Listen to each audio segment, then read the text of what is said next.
I'm wondering if you've ever received a chain letter email telling you if you just, you know, um, say the recite prayers for 9 days or you visit 9 different churches, then bingo. Huh?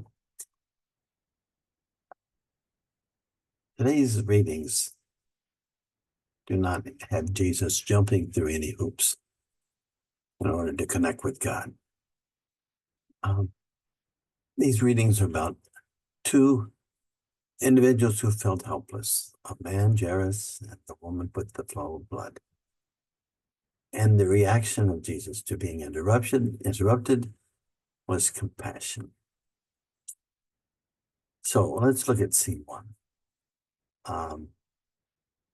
Jesus is in a large crowd, and all of a sudden he's interrupted by Jairus, this official, who pleaded with him to come and heal his daughter because she was dying.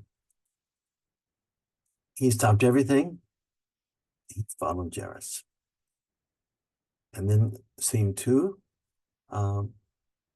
this woman somehow touches the cloak of Jesus. She had this flow of blood that made her unclean. She couldn't go to the temple. She couldn't go around anywhere because she was unclean. And she had no way of being healed. So she reached out in faith to touch the cloak of Jesus. And that was scene two. And then scene three is when Jesus interrupted everyone and said, wait a minute, someone has touched me. And they said, no, of course, I mean, people are touching you. But he said, no, power has gone out of me. And the power that he was speaking of interrupted the flow of blood from this woman, and her life was changed forever. We notice that Jesus did not want to remain an impersonal healer. He wanted to make this healing touch personal. That's why he brought it out into the open. He didn't want to be a mobile relic, a magical touchstone. He wanted to have a connection. And this is what Jesus always calls us to, this personal connection, which is another word for faith, this personal relationship. And scene two, the group with Jesus is interrupted because someone announced that the daughter was dead. Okay, Jairus' daughter had died. And it's useless to go forward. And Jesus' response is, what is useless? Fear is useless. Trust is what is needed. At that point, he entered the house and raised the little girl to life.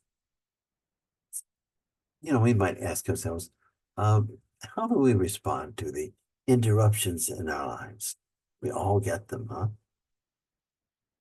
Maybe we say, hey, I'm busy now. You know, I can't help you. Maybe we get irritated because we weren't expecting this interruption. We had a day all planned out, okay? Jesus responded with compassion. Compassion. That which we all long for. Huh?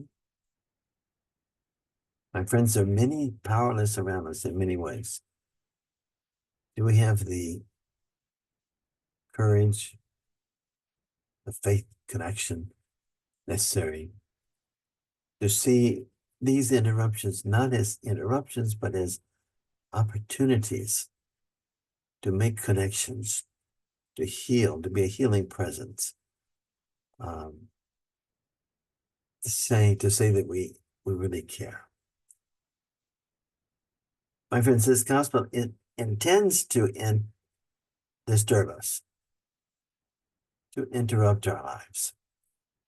The question is, are we interruptible?